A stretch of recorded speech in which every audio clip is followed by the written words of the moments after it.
Welcome back to URL Charlotte, my debut time travel horror novel, which is out right now in paperback and on Kindle Unlimited.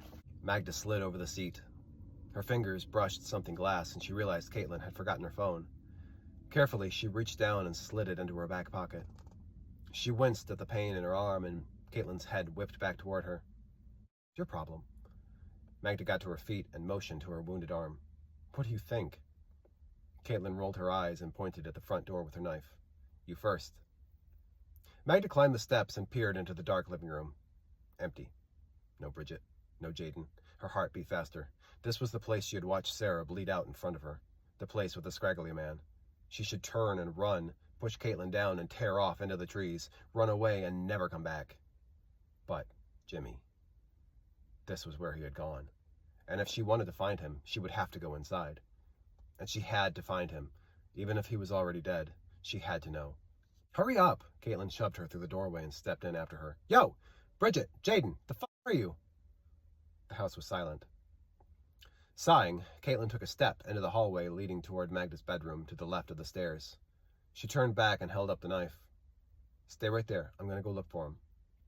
She ducked around the corner, disappearing into the dark.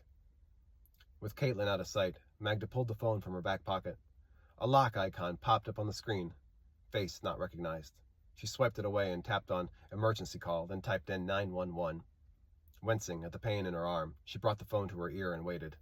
After a moment, it beeped and went silent. No signal. Of course. She turned back toward the front door. Broken police tape wafted in the breeze. Caitlin's phone had enough signal to connect when they were outside. She had to be quick. As she passed the stairs, a strand of her hair rose as if from static electricity. The skin on her arm tingled. She held a hand in front of the first step, and her palm buzzed softly. The portal. Caitlin came around the stairs from the kitchen and stopped when she saw Magda. Why are you holding up your hand? I found it.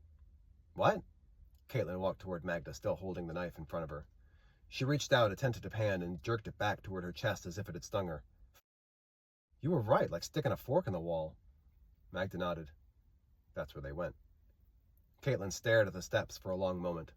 The knife drooped in her hand for a second, and then she turned back to Magda. Is this actually real? Magda nodded again. And the man that killed Sarah is on the other side? Magda nodded. Go on then. Caitlin motioned toward the steps. You first. This was her last chance. She could run, knock Caitlin down, run outside, keep dialing 911 until it went through. Them all. But Jimmy. Taking a deep breath, she closed her eyes and took the first step.